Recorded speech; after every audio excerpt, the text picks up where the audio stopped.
Because if you're bearish bias, you are not, I don't care if you see the most textbook long setup in your life in here, you do not take it if you're bearish bias. If I'm in scalp mode and I don't know the daily bias, this is all I'm waiting for. I'm just waiting for a sweep above a high, relative equal lows, and then an inversion. And that's all I wait for without knowing the daily bias. But if I do know the daily bias, I want to wait for the setup that goes along with the daily bias. But if you don't know the daily bias, then you can take a setup like the example I just showed.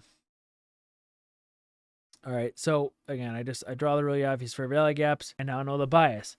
And that's why I never try to figure out the bias before I go to bed, because half the time London forms a new fair value gap or a new reaction off of something, and I have a new bias for that day. But if you're neutral, you'll wait for either a textbook long setup out of here, or you wait for it to be violated. And to end this video, this is actually an example of a scalp I took because I was unsure of daily bias here, but we formed really nice intraday equal lows here.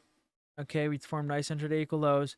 And then I think this is the 1 minute or the 30-second, but on that chart, we delivered from a fair value gap here, and we had an obvious inversion. So daily bias is not required for stuff like this, but patience is, because you will not, unless you can be patient enough to wait for a setup like this, you're not going to do well. So wait for the obvious fair value gap or OB to form, and then that's my bias. See you in the next one.